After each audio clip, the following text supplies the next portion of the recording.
Hello, Jim and Tracey here again. I'm kind of springing these on her, so she doesn't really know what we're going to talk about. But with all the fervor in the media about parents who don't vaccinate and Oh, this is a good topic too. well, you don't even know the half of it. I don't know the half. She doesn't know the half because I'm not talking about vaccines or. I don't know that. There's this big push to stop these diseases from happening, but I want to talk about a disease that is prevalent in our society, and it's, I think, really gotten started in the last 5 to 10 years, and it's called butthurt. Oh. Yeah. More and more people are falling victim to butthurt than ever before.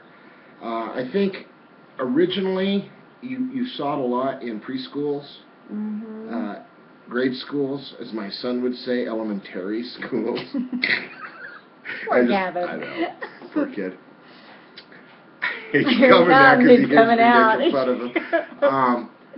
Butthurt is going around, and there's nothing that's stopping it. Look at Gavin. He's over there giving me the stink eye because I keep bringing him up.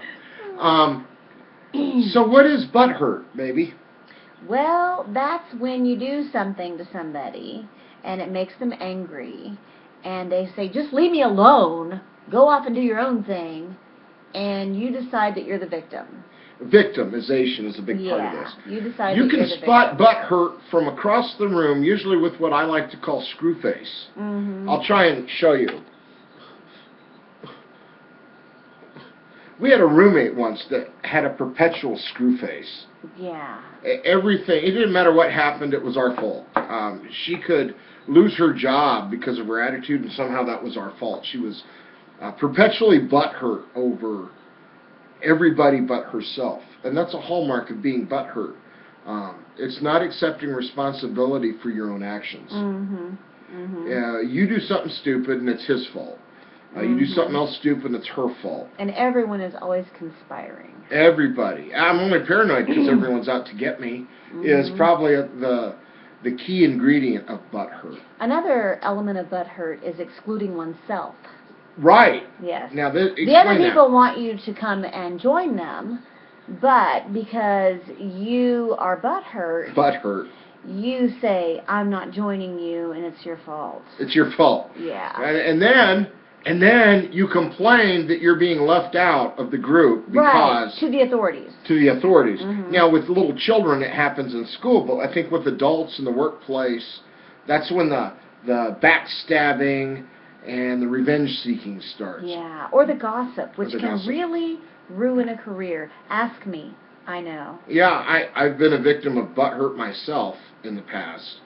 And you don't even have to do anything wrong. No. Butthurt's like an infectious disease that just infects people, and before you know it, they're walking around butthurt. Butthurt, yeah. So if you're one of those people that is constantly just on Facebook, you can see examples of butthurt. These are the people who are constantly posting things like, bitches ain't gonna keep me down, I'm gonna rise out of these ashes, blah, blah, blah, blah, blah. Yeah. I know y'all are conspiring against me, but I'm bigger than that. I'm gonna rise above this, blah, blah, blah, blah, blah. These are people who suffer from a major case of butthurt. There's a lot of vague booking with butthurt. Vague booking is one of our favorites. Yes. Have you ever seen a vague book post? That's when somebody posts, I know you're talking shit, but I'm above you, period. That's the only thing on the post. And people tend to respond accordingly. Yeah. Like, well, I'm glad it wasn't me. Yeah. Or, am I okay with you? Are you going to defriend me? It's all attention-seeking behavior because, essentially, they never got over the developmental butthurt phase in their early childhood. They never got over it. Yeah. Because they got participation trophies. Oh, is that the reason? Well, I mean, it's this entitled thing. This is the theory that Jim has come up with to explain the adult butthurt phenomenon. In the real world, there are winners and there are losers. And not everybody can be a winner. If the Denver Broncos and the New England Patriots played in the Super Bowl and they were tied and the bell went off and they said, well, both teams win, everybody would be angry about that. So Somehow in our culture, it has become acceptable, though, where everybody's a winner. Everybody gets a trophy. The kids who won get a "you won" trophy, and the kids who lose get a "you played the game well" trophy. And I'd like to step in for a second and talk about this, because there are developmental stages for this. There really are.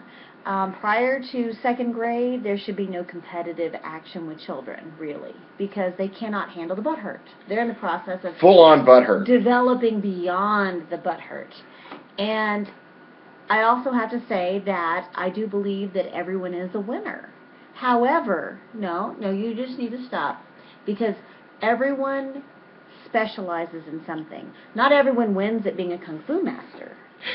But other people win at being early childhood teachers, and other people win at being exceptional trainers. Other people win at being financial geniuses. But maybe you're not the best at Little League. Right. So why is it that we insist upon calling everyone a winner at Little League who isn't? Yeah. You know, why don't we give the children a gift when they're developmentally ready for it? In saying to them, you know, if you work really hard, you can be a winner at this too. Or, you know, you have an option of discovering what you win at. Yeah. Instead of just saying, oh, everybody gets a trophy, because then all the merit's taken out of the hard work of the people. All the merit's gone. That actually put the time in to train and become winners. Sacrifice. So, you know, I'm providing this expanded view of what the theory is, because I know where we come from in our hearts with these issues, and how we want to support children in being winners, and each and every one of them is in some special way. Just they aren't winners at everything, all of them. Nope. You know, you've got to find what you win at. Children, you know, they're small and they're kids. Where this really becomes a problem is when they grow up, though. We've seen this for 2 generations now. Mm-hmm. And now everybody's butthurt because somebody offended them at the workplace by insinuating that maybe they did something wrong. I'll give you an example. We had a roommate, a former roommate. And for whatever reason, maybe in 1975 this was okay, but if there was furniture on the side of the road someone was throwing away and she thought she could use it, she would pick it up and bring it home. So she brings it home, and we saw a bed bug on it. So immediately we had to throw away everything in that room, rip up the carpet, repaint, seal everything, kill everything. She refused to help us after she told us that, well, I feel like I'm being accused.